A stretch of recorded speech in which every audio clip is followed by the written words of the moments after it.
svima, pre svega mojim saradnicima, članovima saveta. Good day to you all, primarily to my associates, to members of the Council of the Governor, and to those who have come here for the first time. Welcome. Welcome, Mr. Paunovic. This is your first time here. I would also like to thank all the others. Once again, I will start formally. Welcome to the presentation of the May inflation report. The period since our previous meeting in February has been marked by rising trade tensions, with the announced introduction of additional tariffs driving uncertainty in the international commodity and financial markets up to unprecedented levels that have not been recorded since the coronavirus pandemic. Such movements are reflected on rising volatility of stock exchange indices and, in turn, on the investment sentiment and deterioration of global financial conditions.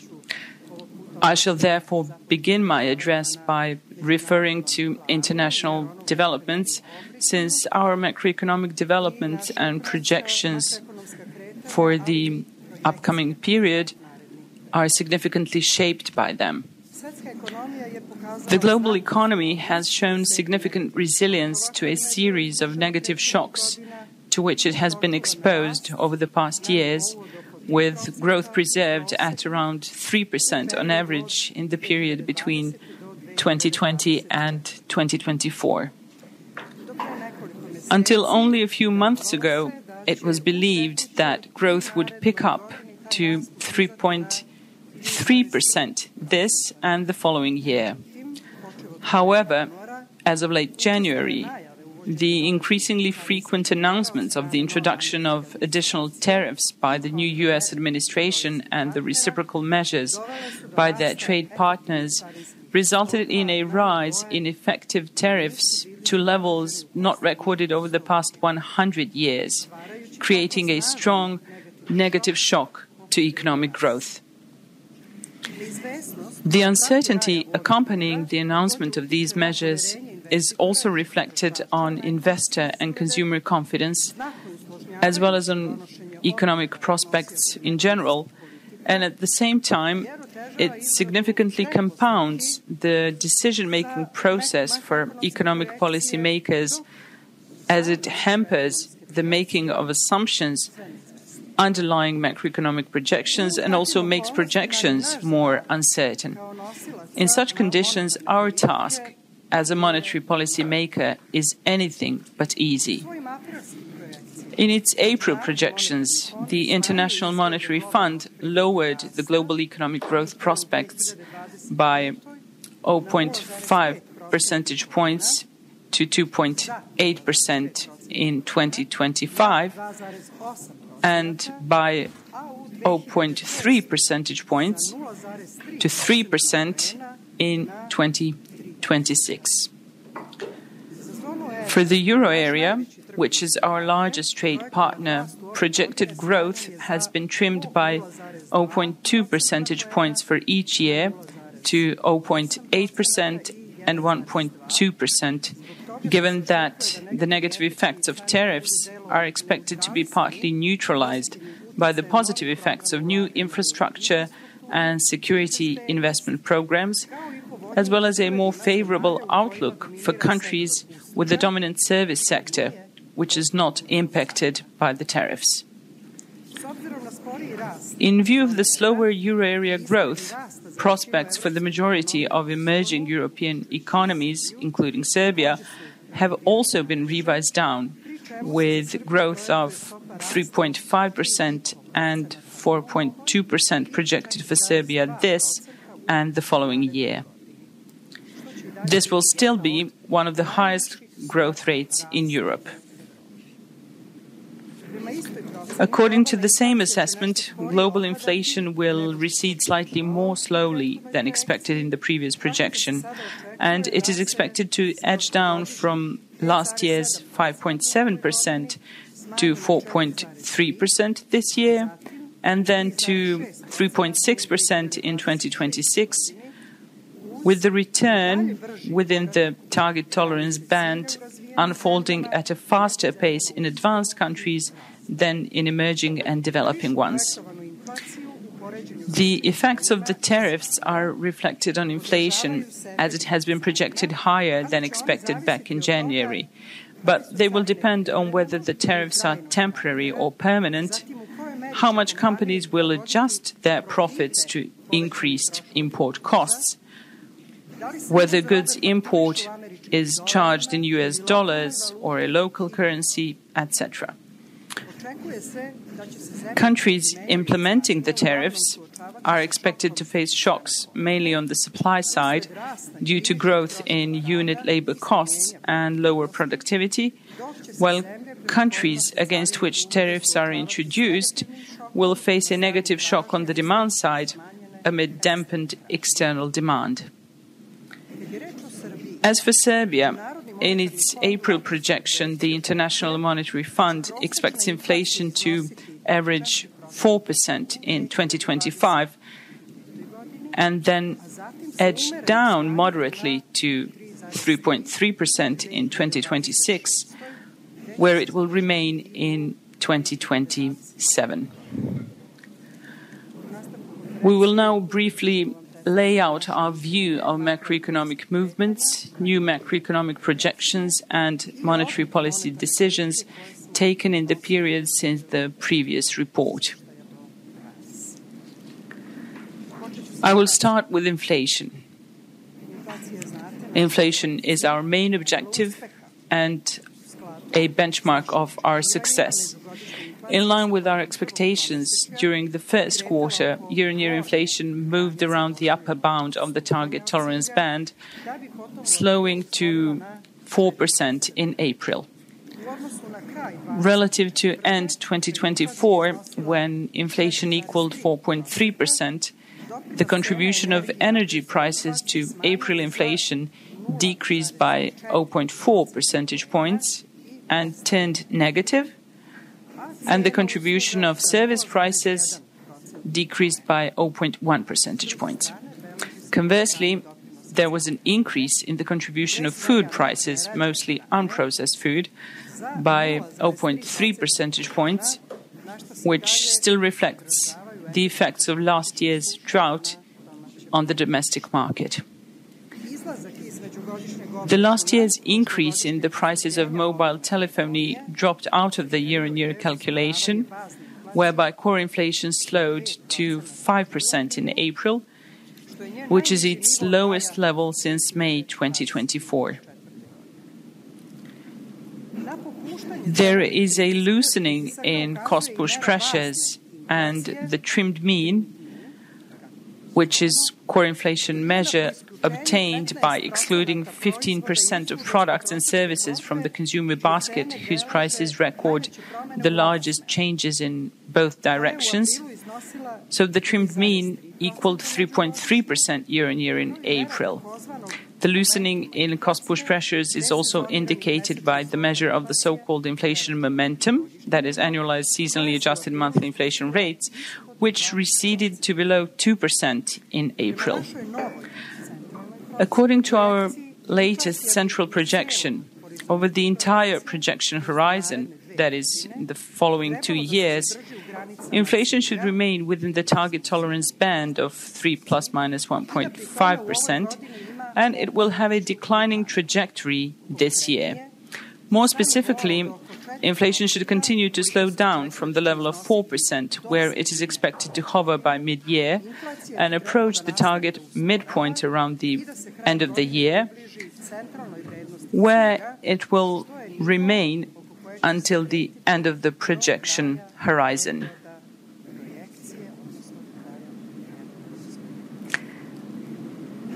Such inflation movements will be largely facilitated by the still tight monetary conditions, lower imported inflation, and the anticipated lower global prices of energy, as indicated by the projections of relevant international institutions, as well as by market futures.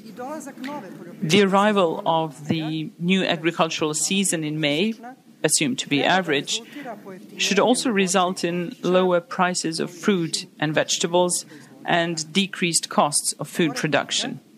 In addition, the projected movements in real wages, in accordance with productivity growth, should contribute to a slowdown in core inflation and its approach to headline inflation.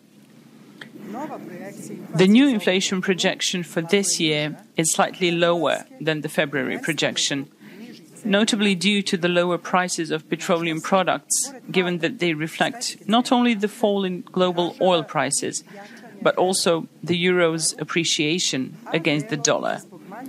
Another factor is smaller than expected growth in external and domestic demand. I would like to underline that thanks to the cautious approach and responsible monetary policy conduct, we have ensured the return of inflation within the target tolerance band while maintaining favorable economic growth prospects. Even so, relative to our expectations from the February projection, growth in the first quarter was lower in both the manufacturing and service sectors, and according to the flash estimate of the Serbian Statistical Office, it measured 2% year-on-year. Lower economic growth than anticipated reflected the persistently low external demand and issues in the European automobile industry, as well as risk aversion elevated on a global scale amid rising uncertainty in terms of trade policies of leading world economies, and the effects on global economic growth, which impacted activity in the domestic manufacturing industry and exports. Moreover, protests and blockades in Serbia resulted in investments and personal consumption recording smaller growth than expected. That is, on the production side, activity slowed down in the service sectors. We estimate that the construction sector recorded a contraction, partly due to the already mentioned factors and partly due to the high base effect from the corresponding period last year. Our new GDP growth projection for this year is revised down from February and equals 3.5%. The revision is largely due to the lower than expected outturn of economic growth in the first quarter, but in the remainder of the year we expect to see an acceleration. A pickup in growth in the coming quarters should be underpinned by the positive effects of supply-side factors, that is, growth of production in automobile and energy industry, owing to increased capacities, and the planned implementation of infrastructure projects under the Expo 2027 program. At the annual level, a positive contribution to GDP growth will come from service and production sectors, assuming an average agricultural season this year after the last year's drought. GDP growth projection for the next 2 years is within the range of 4 to 5%, and in 2027, owing to the hosting of the specialized international exhibition Expo 2027, the growth rate should come close to the upper bound of the projected range. From the aspect of use, GDP growth will be led by domestic demand, but less so than expected in February. Demand growth will continue to receive tailwinds from positive trends in the labor market, as well as the expected investment growth by the end of the year. As a result of the start of serial production in the automobile industry and new capacities in the energy sector, and as of next year, also the expected acceleration of economic growth of our key trade partners, a positive contribution should come from exports too. Nevertheless, due to the planned investment and domestic consumption growth, in 2025 and 2026, imports will rise faster than exports resulting in a negative contribution of net exports, which will, however, diminish thereafter. The acceleration of Serbia's economic growth over the medium term, based on the maintained solid fundamentals and the planned growth of investment and productivity, should also contribute to potential output growth and speed up Serbia's real convergence toward advanced economies, as well as pave the way for the long-term sustainability of economic growth. Our projection assumes that the U.S. administration tariffs imposed in early April and then delayed by 90 days will be applied thereafter. If the tariffs are not enforced, even after the 90-day delay, economic growth of the euro area, and in our assessment, Serbia as well, could turn out 0.2 percentage points higher than projected. Goods imports rising faster than exports, 14.5% compared to 2.9%, led to a further year-on-year rise in the current account deficit in the first quarter this year, with the services trade surplus working in the opposite direction. Within goods exports, low external demand and problems in the automobile industry in Europe led to a stagnation in manufacturing exports relative to the first quarter of 2024. However, they rebounded as quickly as March, manifesting the resilience of the manufacturing exports built up through investments in export capacities in the prior period. Goods imports were primarily driven up by the rising imports of intermediate goods and, to a lesser extent, of consumer goods. In the first quarter, foreign direct investment inflow came at 704 million euros, which is half the amount in the same period of 2024, in part due to the above-average one-off inflows last year, dented investment confidence at the global level, and also postponement of some investments in the domestic market due to protests and blockades. Given the seasonally elevated energy imports at the start of the year, all these trends in combination fueled depreciation pressures so that the MBS, in an effort to preserve the relative stability of the exchange rate of the dinar against the euro, turned out as a net seller of foreign exchange in the local FX market in Q1 in the amount of 955 million euros. Nevertheless, FX reserves remain high at 28.5 billion euros at end March, which is considerably above the adequacy metrics, and they provide an important backstop against external risks. The current account deficit share in GDP is projected to stand at a similar level as in 2024, this and the next year, and to decrease to around 4% in 2027 on the back of services exports in the year of hosting the specialized exhibition Expo 2027 and the invigorated foreign trading goods. The first quarter of 2025 saw a fiscal deficit of 1.2% of GDP and a similar level of the primary balance surplus.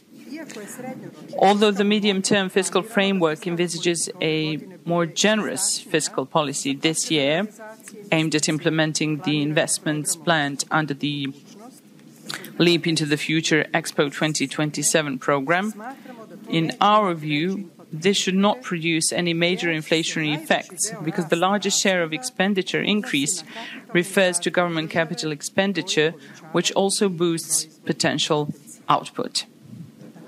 Also, the planned deficit will not undermine the downward trajectory of public debt to GDP ratio, which at end March stood at 43.4%, according to the national definition, significantly below the Maastricht criterion of 60%.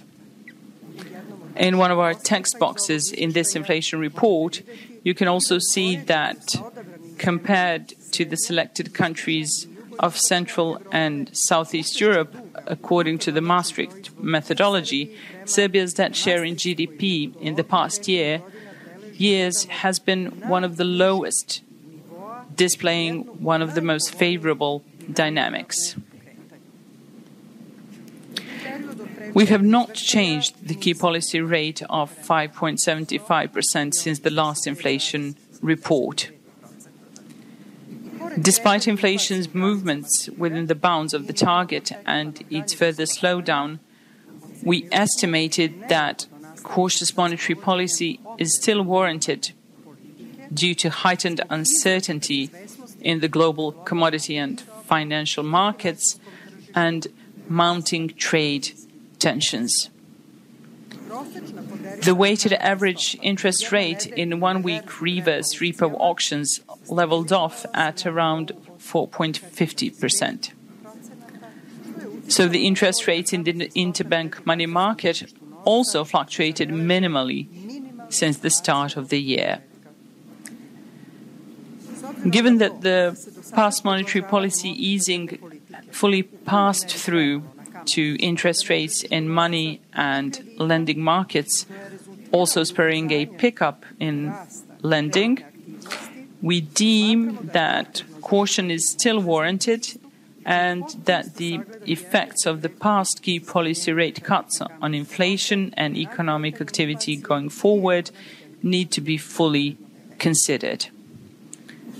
Owing to more favorable price of borrowing in dinars and euros and further easing of household credit standards, lending to the non-monetary sector recorded double-digit year-on-year growth in March, with corporate loans rising by 7.4% and household loans by 11.6%. Lending growth, coupled with a lower level of non-performing receivables owing to the carefully selected and synchronized mix of monetary and macroprudential policy measures, pushed the share of non-performing loans in total loans to a new low of 2.3% at the end of March. I particularly wish to underline that interest rates on housing loans have adhered to the 5% cap set for this year by the amendments to the law on the protection of financial service consumers.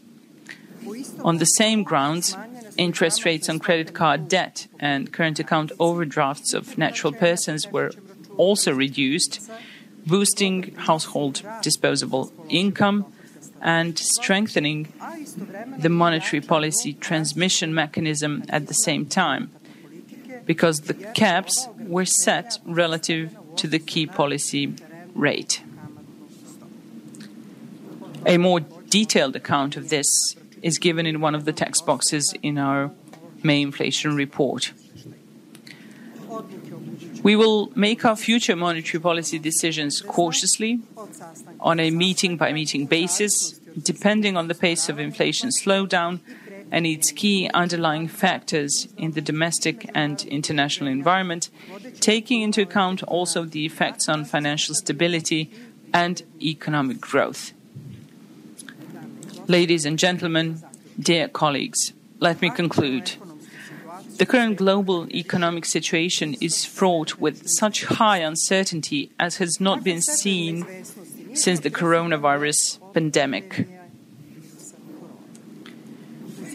to the already present geopolitical tensions and the resulting energy price volatility, as well as the relatively high inflation compared to the pre-pandemic period, we can add heightened challenges and risks stemming from the rise in protectionism and possible further fragmentation of the global market.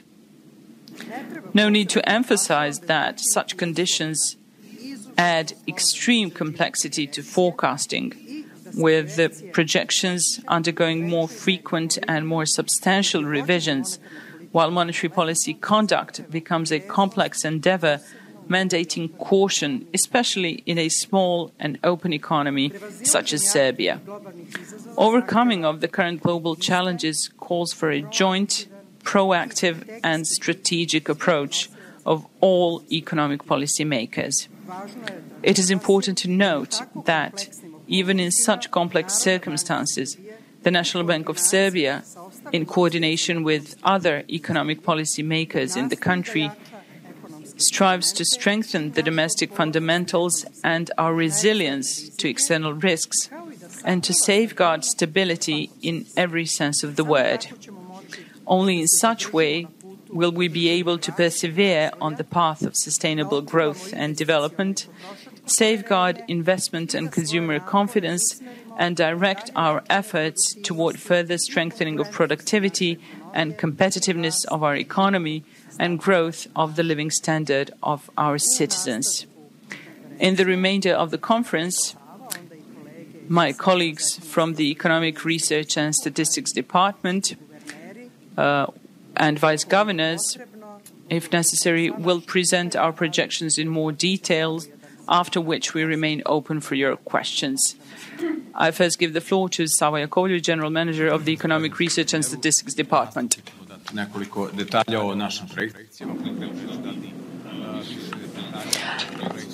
Thank you, Madam Governor. I will now talk more about the inflation projection. As the Governor underscored between the two inflation reports, the international environment has been characterized by a high degree of uncertainty, which reflected on the creation of projections. So we had to adjust several times to the daily events in the international markets, starting from the primary commodities as well as other decisions concerning protectionism, tariffs, and so on.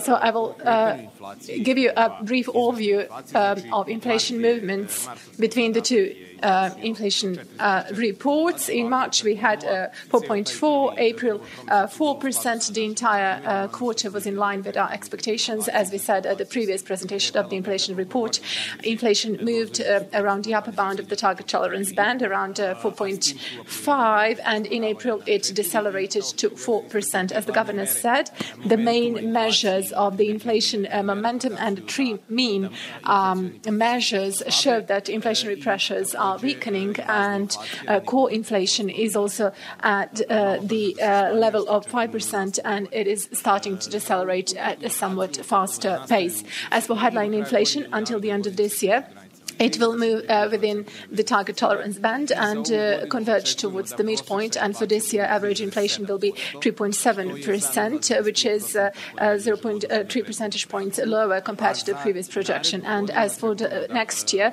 we expect average inflation to be at 3.2%. So these are somewhat lower values, both for this and next year. For the next year, we have 3.2% for the next year. And for this year, 3.7%.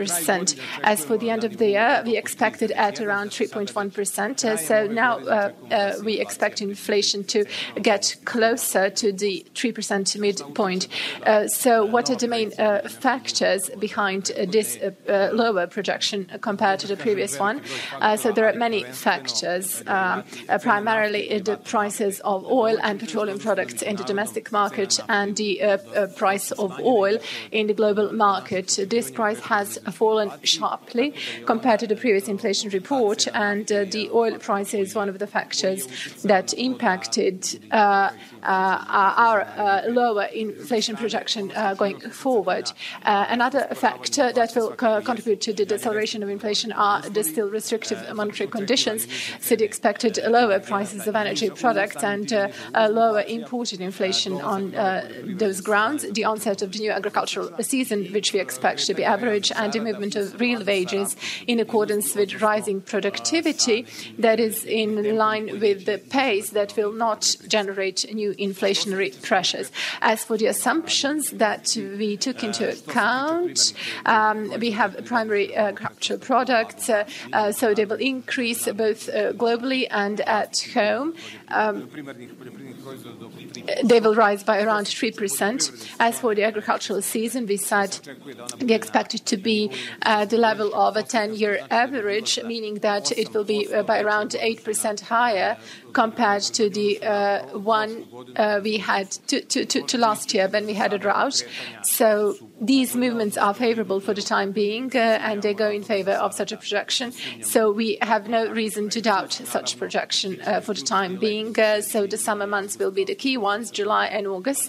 And last year we had the major effect of those high temperatures. So we have to see what will happen this year. As for petroleum products, we have somewhat lower projections of the global oil price, and we expect it at around $64 per barrel, and next year it will remain at a similar level, 64, 65, and the price of oil is moving at this level now, but so far we have been adjusting ourselves with futures prices. As for imported inflation, we also have a declining trend, primarily when it comes to the euro area, our key trade partner. We assumed that it will go from 2.4% last year to go down on average to 2.1% this year, and in 2026 to 1.9%. And as for external demand, which is one of the factors behind the inflation projection, we expect. So one of the most important factors for projection is the economic growth in the euro area, and we expect a slight deceleration from 0.7 to 0.8% of GDP growth for this year and 1.2% in 2026. Taking all this into account, we have the components of inflation, that is the contributions by individual components.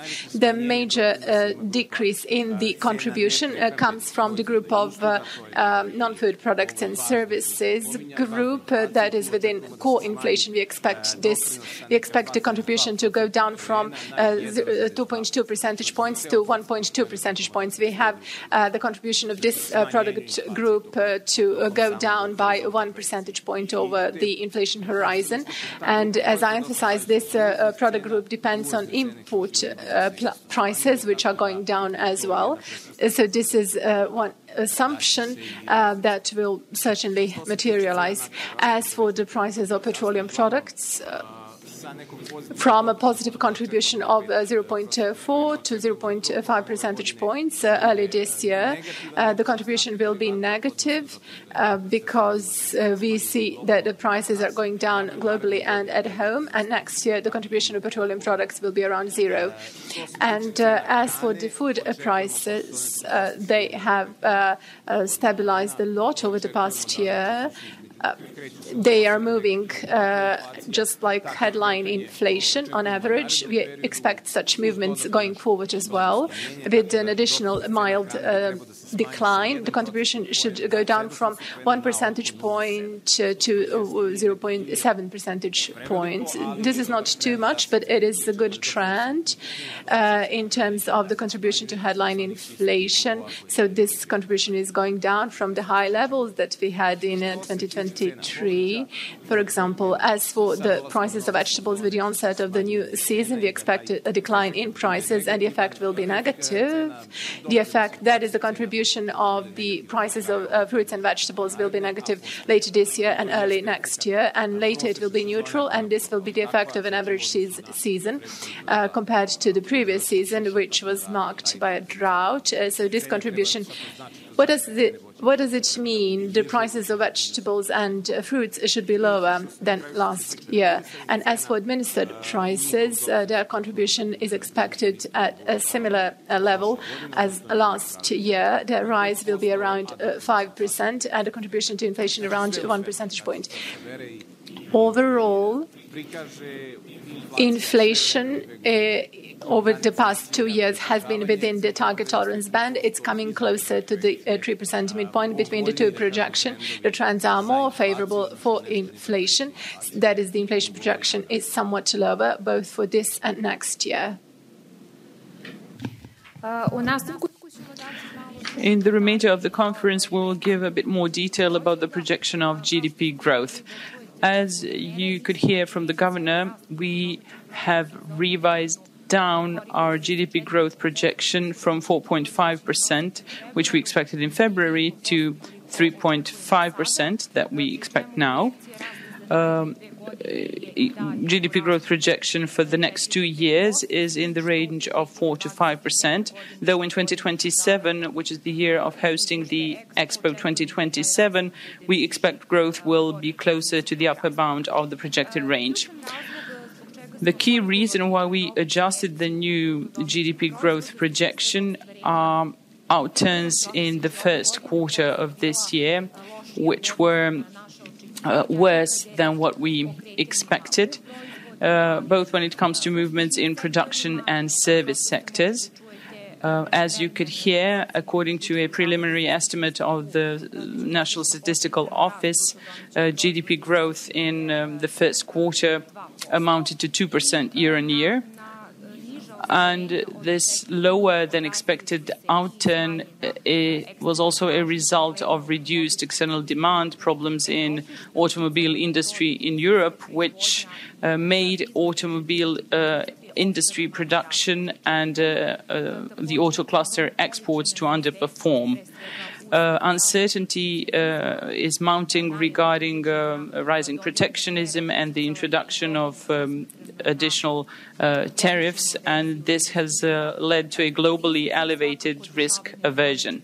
And finally, it affected, there are also movements in the domestic market, the protests and blockades, which have dampened activity in the service sector. So we have lower than expected real retail trade turnover, turnover in catering and tourism. In the remainder of the year, however, we expect growth to pick up on the back of several factors, and these are factors on the supply side.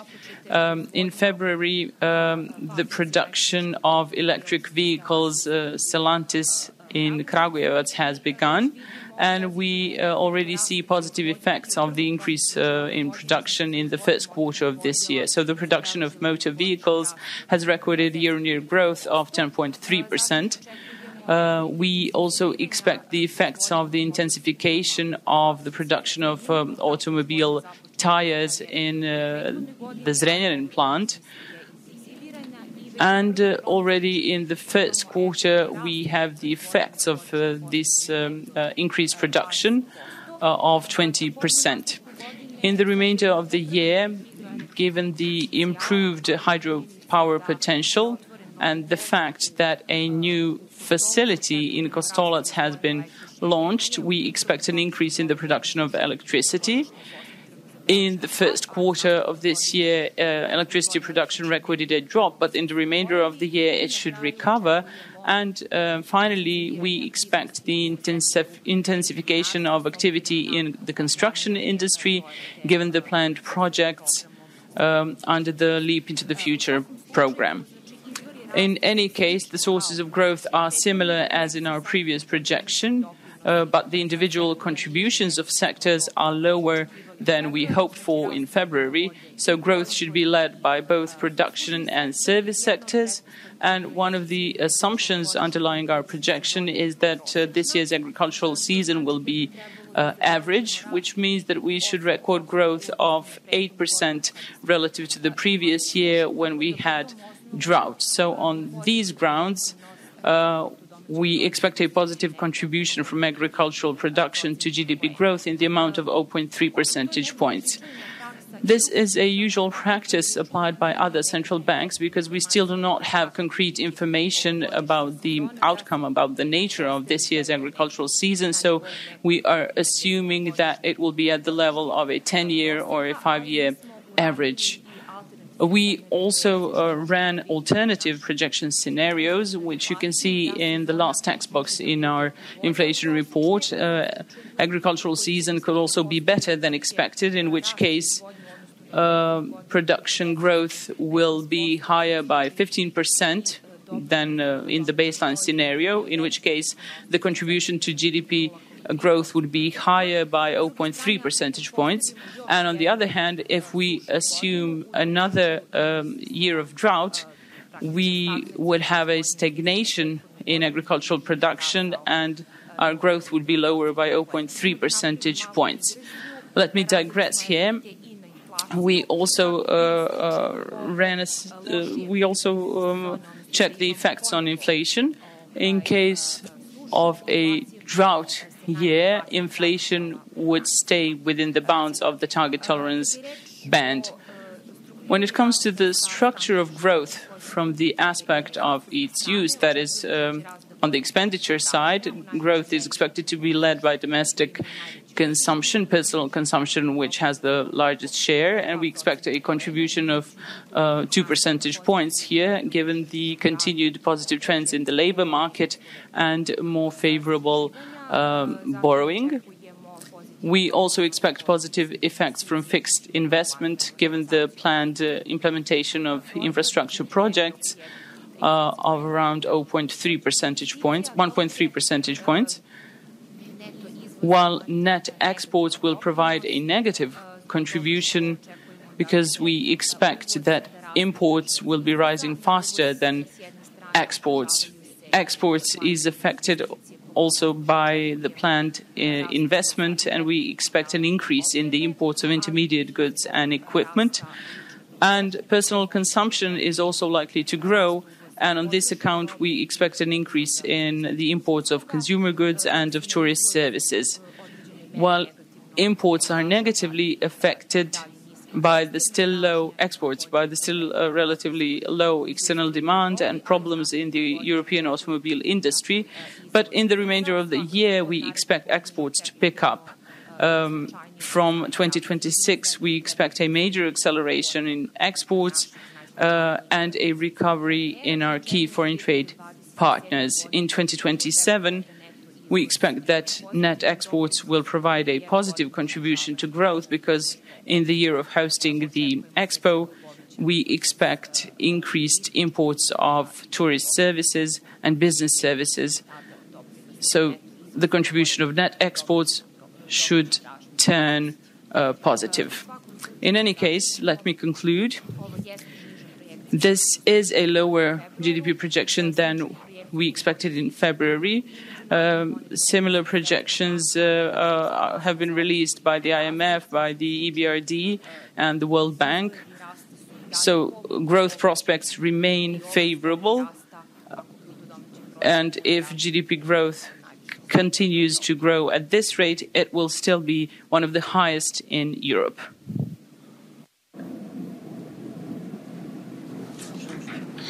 As the governor said, one of the text boxes in this inflation report concerns the calculation of public debt according to the Maastricht methodology. And the methodology is presented in detail, and we also have comparisons of debt calculation according to national criteria. We have also presented the analysis of the dynamics and structure of public debt according to the Maastricht criteria. And we also have a comparison with the countries of Central and Southeastern Europe. The most important importance of such indicator is its international comparability, and it is also one of the criteria data measuring the fulfillment of fiscal and monetary standards of the European Union. And according to these standards, the share of public debt in GDP should not exceed 60%. When it comes to Serbia, this criterion is being fulfilled in continuity for 8 years from mid-2017.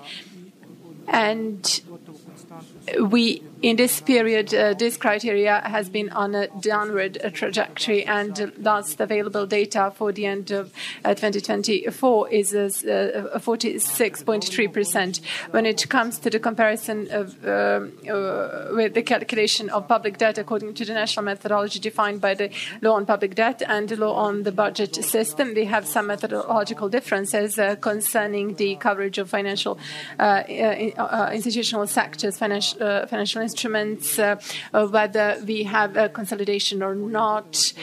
So what guaranteed loans are the key ones and similar. And we should emphasize that according to both methodologies, Serbia's public debt is on a declining trajectory. And according to Maastricht, by the end of last year, public debt is at a somewhat lower level of 46.3%, whereas according to the national methodology, it is at 47.5% of GDP. When it comes to the dynamic of the share of public debt in GDP over the past years, we can see that it was relatively stable until 2008, when the great economic crisis erupted globally. So from 2008 to 2012, public debt increased, reflecting decline in global growth and slower growth in nominal GDP compared to the debt dynamics. The increase continued from 2012 to 2015, when we had a high budget deficit, whereas on the other hand, GDP did not record such good growth dynamics, and we also had relatively high interest expenses. However, since 2016, as a result of successful fiscal consolidation, the share of public debt in GDP has been almost constantly on a downward trajectory, reflecting primarily a relatively high and robust economic growth, as well as constant budgetary surplus over the past years, and lower needs for government borrowing. So from 2016 to 2019, the share of public debt declined by 15 percentage points and arrived at at a level lower than 50% at the end of last year. Following the temporary growth in the pandemic year of 2020, we saw a downward trajectory again, reflecting primarily the achieved and preserved macroeconomic stability, characterized by high real and nominal GDP growth, low interest expenses, and a stable exchange rate, as well as a relatively low primary budget deficit. When it comes to the debt composition by currency, around 58% concerned euro debt at the end of last year, 22% was dollar debt, and around 14%, that is 22% was dinar debt, and around 14% was dollar debt. When it comes to the residency of the creditor, the share of foreign creditors has been relatively stable and equals around 2/3 of public debt. When it comes to the comparison with countries of Central and Southeast Europe, as the governor emphasized, we have a very good standing there, and Serbia is among the countries with the lowest share of public debt when compared to other selected countries. At the end of last year, lower share was recorded only for Bulgaria, 24.6%, and the Czech Republic, 43.6%. And both these countries in the past years have been recording a mild increase in this share, whereas Serbia has been recording a constant downward trajectory since 2021, and we expect this trajectory to be maintained going forward. I guess you already know why we highlighted some of the topics. These topics are covered by our text boxes because we live in circumstances when people often superficially deal with the most important topics that concern the reputation of the country and the security of the country, but also when it comes to the confidence of the citizens in the decisions of policymakers. That is why we drafted this text box on public debt, because it happens a lot that people who specialize in this area sometimes have doubts that the data we present are accurate. That is why we have made this text box, and our data is harmonized with data of the International Monetary Fund, with the data of the Ministry of Finance, with Eurostat, and you know that these data are never changed or corrected. They are not deleted. Anyone wishing to check them can do so. Anyone who wants to learn can do so. But, like I said, at the spring meetings of the International Monetary Fund, it is much easier to talk with people who know how to do their job and who know that we do not keep our data under the carpet, but we have open access when it comes to data, when it comes to all people whom we consider our partners.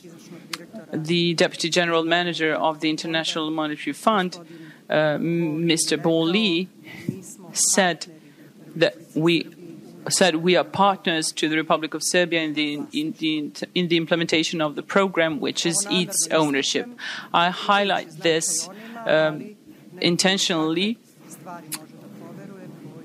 because there are many people who don't believe this, and they say that the IMF is helping Serbia to pay out pensions.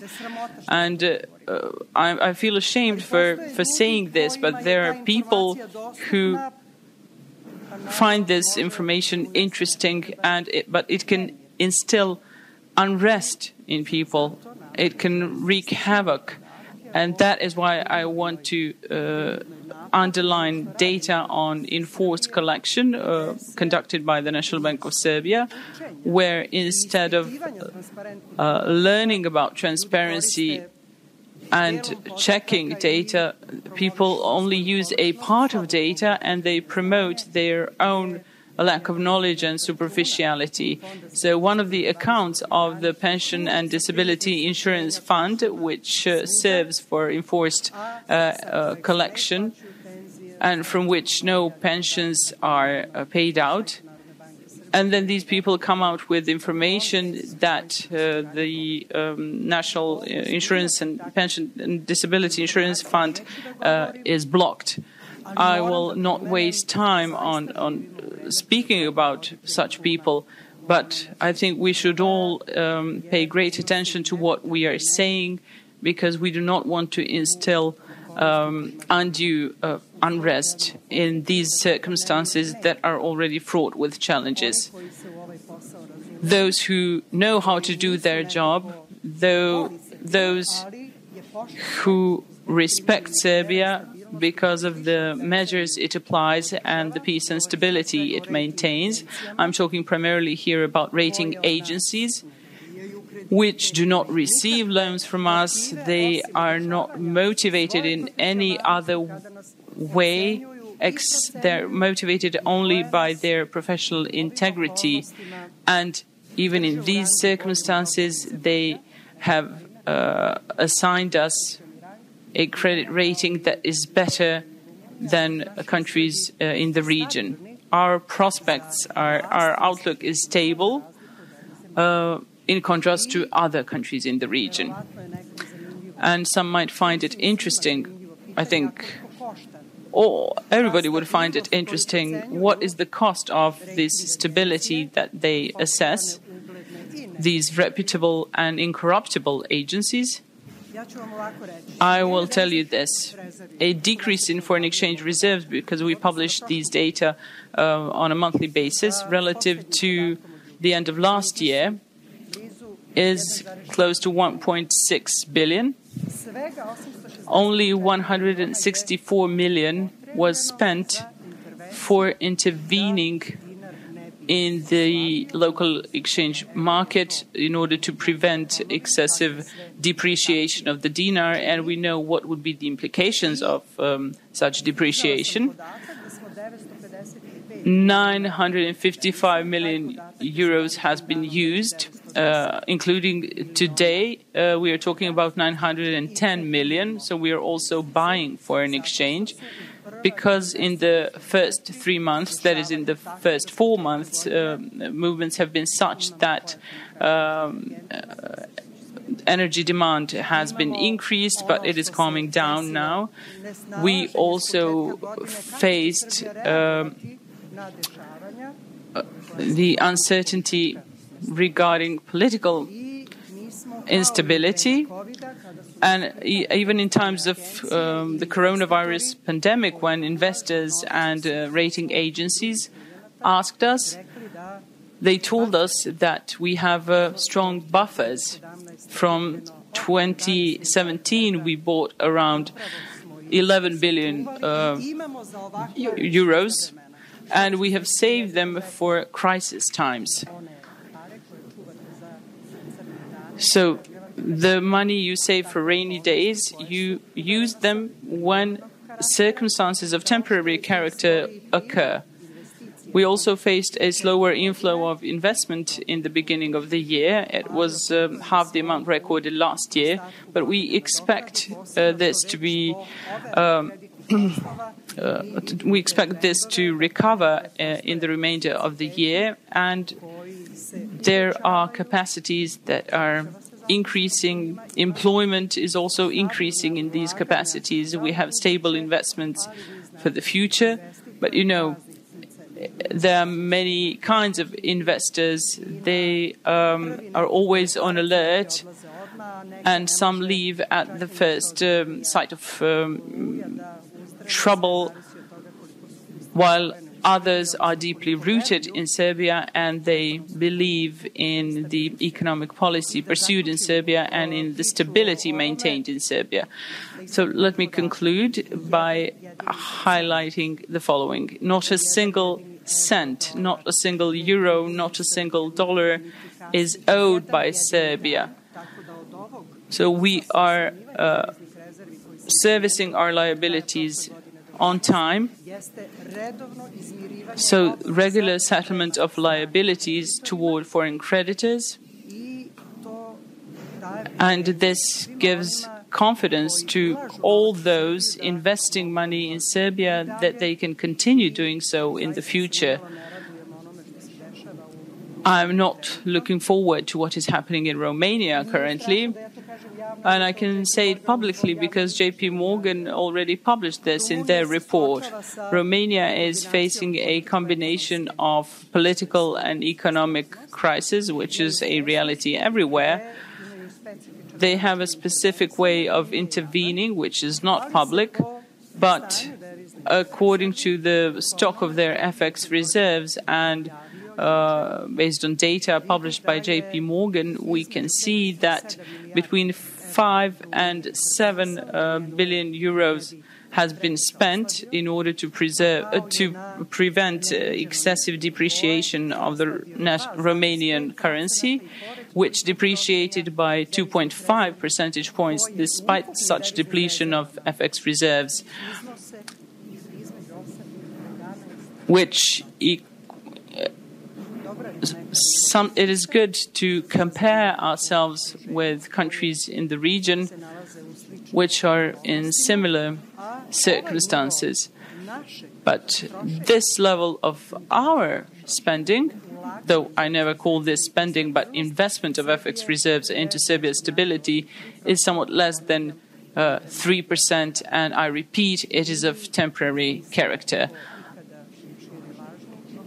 I don't like to spread false optimism, but I know what the National Bank of Serbia has, what it has in its treasury vaults, on its accounts, and its investment portfolio. And when I say that there is no reason for concern, then I mean it. But I think that we should be responsible towards everything that is happening. And I'm saying this from a position of someone who invested and devoted all their life to what they're doing. And I think that I have proven with my results or what my work is worth. So I think that the citizens should not worry about their loan installments. There is huge interest in housing loans for young people. Our cooperation with all policymakers is good. So we always coordinate monetary and fiscal policies, and we are always commended by the International Monetary Fund for this well-coordinated policy. For these well-coordinated policies, everyone should do their job in the right way, because nothing is a given except for sun and the climate. Everything else requires work, investment, confidence, and team spirit. We expect this from you too, and we remain open to any of your questions.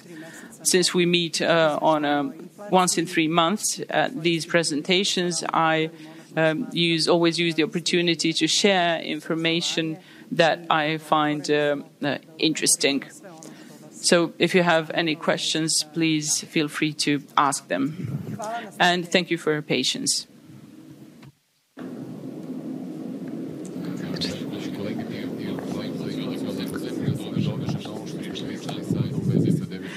I have a question about FX reserves and the defense of the exchange rate. Is it worth comparing this period with some similar periods last year? So how much did the NBS spend to defend the exchange rate in 2024, 23, 22, or the circumstances are completely different and there is no point to compare these amounts?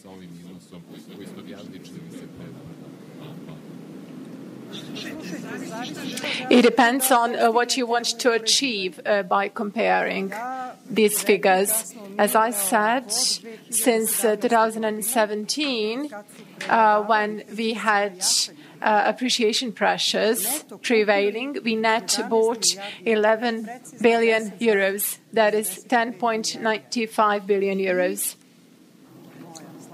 And I have a table here with a breakdown by year.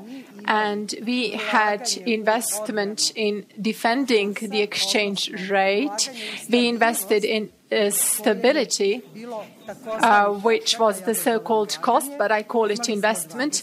We had it in 2020, you remember. We had the pandemic and full suspension of everything.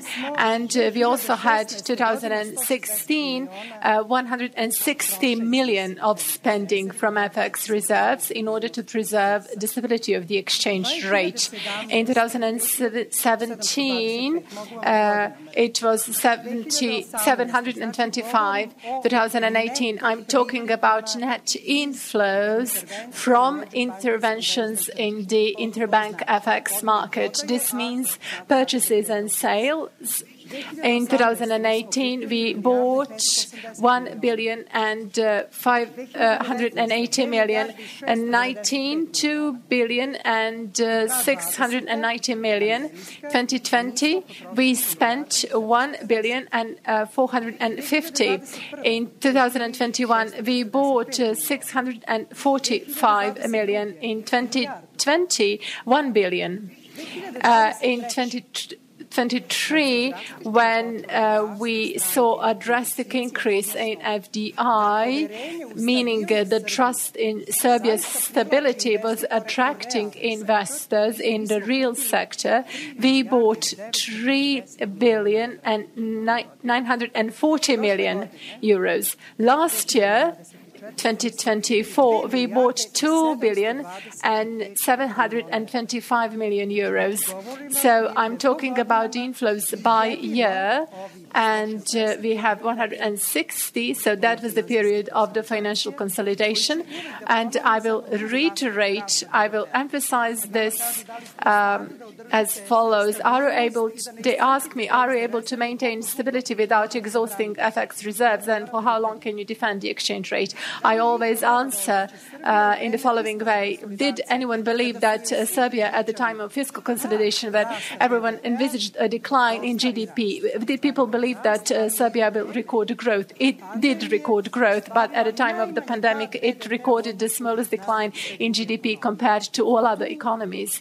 And there is not much philosophy about it. We are talking about the results of smart policies that were based primarily on the diversification of the markets, diversification of sources and of investments, which we continued to do and which is yielding results. Somebody calls this in a different way, but this is true diversification and the use of the advantages of globalization, in which during which we took care about ourselves. And during the pandemic, people were saying, just, spend, invest. Nobody will look at the ratio between public debt and GDP. We didn't take into account those pieces of advice. We pursued a cautious monetary policy stance. We knew that each adversity has to have its end, and return to normalcy is something that is bound to happen. And when you have stable economic fundamentals as we have, then truly your question, I will answer your question whether it is worth to compare. I'm comparing us with Romania because I want to see how political stability or instability impacts the economy, and whoever pretends not to understand this or is not able to calculate this, such people, I would not like to use any names, but I believe this to be the underestimation of the effects, or a sort of a lack of seriousness, to say the least. So whoever underestimates the investment reputation of Serbia, that is the impact on our investment reputation, of the existing blockades, protests and dissatisfaction, those people do not mean well for our country, I dare say. And we have public reports of Fitch, Standard & Poor's, Moody's, and as you know yourselves, everybody interprets different headlines as they wish, but serious people deal with the analysis of concrete contents, and they have to objectively analyze the situation. Other people do not need to objectively analyze the situation, but for the Central Bank of Serbia, this is an obligation and duty as well, and responsibility as well as satisfaction. Sometimes we may seem boring to you or too focused on details, but we really aim to present the situation as a whole. I'm sorry that the Union spent so much money, but I believe that the situation will stabilize, because you're never too happy if your neighbor is poor or if a family is misfortunate. So if we are all happy, we all have benefits. So I'm personally dissatisfied with the Nobel Prize where neo-colonialism is celebrated, and I was yesterday in Brussels at a high ministerial dialogue, and this topic was indirectly launched. So Nobel Prize winners are two gentlemen who under the cover of implementing reforms and under the cover of reforms being embraced better by former colonial countries compared to the countries that were not colonized. They say that it is a way of reformation in praise of colonialism, that is neocolonialism. At the time when we all talk about individuality, equality, freedom, the need to have inclusion, somebody implies inclusion into financial flows, whereas others imply the distribution of the gains, effects and benefits of the innovations that we all have as a civilization. So we try not to be happy about anyone's misfortune. We try to help everyone, to learn from everyone, but we have to think most about ourselves and about our country. And no matter how much somebody loves us or not, they have to admit that we're successful in doing so. Nicola, would you like to add anything about Romania, perhaps? I don't know whether I answered your question, but it really depends on what you want to achieve with an analysis. When somebody says on the 1st and the 2nd of April the account of the Pension and Disability Fund was blocked, but they do not say what account was that. We never delete a blockade that takes place, but people do not explain, and such analysts should know how the things function. We issued a press release about it. The National Bank of Serbia collects for this special purpose account of the fund. So we collect funds that will be executed by executors. So court execution. I'm talking about court execution until 2 o'clock. We submit to the Ministry of Finance's Treasury data so that they can compare our data so that they can settle the account to the zero and make all the payments. So technical errors do happen, and an error happened on that day. But this is not related to the payment of pensions at all. So people are trying to associate this with the payment of pensions, and those people are really not meaning well to anyone. So we also cooperate with the European Union, the Commission as well, and central banks exchange experiences. And for example, now in Spain there is a seminar, and the main topic is risk management and the way of responding to risky situations. And just imagine the following. There was an electricity outage in Spain, and everything stopped working, ATMs and so on. Was this coincidence? I don't know. Was it a planned trial exercise? We don't know. But if you disable people to access their accounts, there is a full outage. We still do not know the reasons, so we can talk about the fact that this world today is highly complex, but the coincidences are coincidences. I don't know that, but we try to defend ourselves from such coincidences by creating buffers and by looking forward in the long run.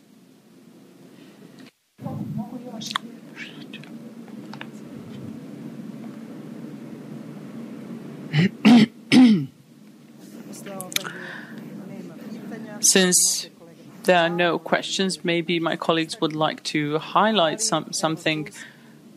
And they're sorry that there are no questions. Oh, there is a question. Sandra, you were late and you missed something. No, I don't believe I missed anything. When do you expect, because the admission of Serbia to SEPA is being constantly delayed, when do you expect it will happen? Thank you for this question. I will tell you quite openly, we are not talking about any delay. Sometimes you have to suffer when you perform better than others. No matter how many people will take this amiss, but I will tell you that in the process of joining the SEPA, Serbia has fallen victim to its better performance. Before the European Central Bank, we introduced the instant payment system, and it has been functioning well for 6 years. and you can pay not only by your mobile phones, but we have the state-of-the-art technologies that have been lowered down to all retail stores, and you can make payments in a simple and fast way using a QR code. Serbia has its own national card, the DINA card, and the costs of this card are the lowest. And I will not mention the savings Serbia has made, not to itself, but to its citizens and to businesses, to all those who make payments by DINA cards. And what is Europe doing today? They are making their own card system because they do not want to depend on MasterCard and Visa. That is the fragmentation we have mentioned. DINA has been here since 2003, but it was on the brink of existence, and we have resuscitated it. We who believed in the need that the National Bank of Serbia has to secure to its citizens smooth access to these services, and we have done so before what happened in Russia and Ukraine, and before Russia created its own system. We were not afraid of anything. We were not afraid of war, of any circumstances. We wanted to grow, and in order to grow, you have to build systems that are under your control. And you have to make sure that the citizens can access their accounts with their DINA cards at any time they wish. So we have to have a card system in place where we reduce tax evasion, we reduce the grey economy, and we translate everything into regular flows that are recorded. But maybe we have bragged too much about our performance and about our savings, and now that the process of joining the SEPA began, they changed rules for Serbia. For some of the countries which have already entered the SEPA, there was a rule that they need to have only draft legislation that is not ratified by their parliament regarding PSD2 directive, which is a prerequisite for joining the SEPA. By the way, joining SEPA does not bring that much savings, but it has been marketed as such. So what happened? When Serbia filed a formal application for joining the SEPA, the rules changed. So we could not submit only proposals of legislation, but these laws had to be adopted by the parliament. You know what happened in the parliament and how their sessions were convened. So everything that had to be done by the Ministry of Finance and by the National Bank of Serbia was done. But then we had to have these laws ratified, the law on the central records of beneficial owners, on the prevention of money laundering, and so on. We adopted all these laws, but then what is the problem? The Republic of Serbia's official gazette has not been published on the 6th of March, and that was the date of the European Payments Council meeting when they decided on accession, on our accession. So what can you do about it? You can only thank them and say we continue to work just as we are in reality, and we expect, it is no secret, that on the 22nd of May there will be a meeting of the European Payments Council, and there were no objections by the European Commission to our application, so we expect to join the SEPA on the 22nd of May. But what is Serbia's advantage? All others who have joined the SEPA before us, they have only a certificate saying you're a member of the SEPA, and we will continue working on further development of your infrastructure, on the inclusion of your banks, everything else that Serbia has already done. Because Serbia has applied instant payments for the past 6 years. All banks have joined the system, and while other countries will have to develop infrastructure, they will have to increase their costs, this is something Serbia has already done and is already applying. So the true benefits from SEPA in the application of the instant payment system, and not only of credit transfers, which is the first part of SEPA, will be felt by the citizens very soon.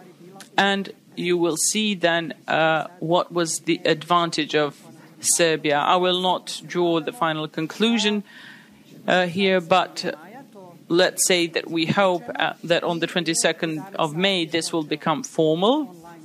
At 11 o'clock, we had a meeting with a part of professional team who is engaged in the operation at the operational level with Serbia's accession to the SEPA. But I'm here with you now. But of course, we do have a team that is currently discussing this with people from SEPA and from the European Payments System and DG FISMA.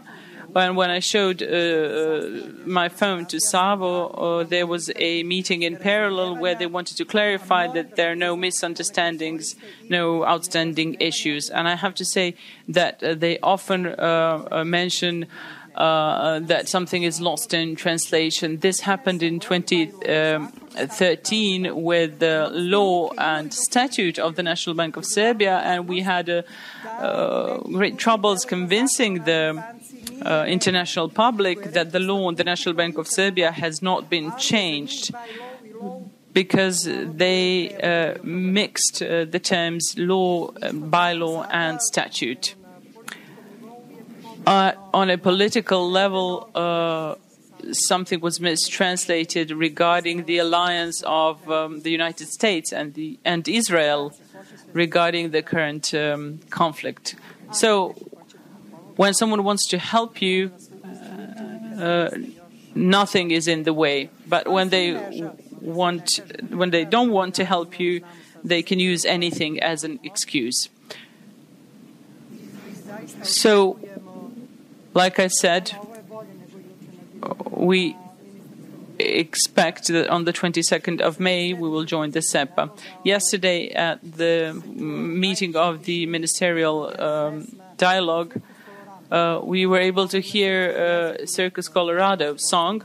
Someone from Bosnia was there, and it was on their phone, and I'm sure it was not by accident. So we are not running late. We have done everything we could, and most importantly, in Serbia, we are working as a team on it. What is the objective of SEPA? We provided to our citizens all the benefits of cheap payments. It is in dinars. SEPA will make the payments in euros equally accessible and cheap. And that is why we try to prove our commitment to regional cooperation. We don't want to show any impatience regarding our accession to the EU, on whose path we are, and this is our objective, and we constantly insist on this. So the effects in the beginning will not be that huge until we move on to the instant payments, and we are more than ready for that because we have taught others in this area, and everybody knows this.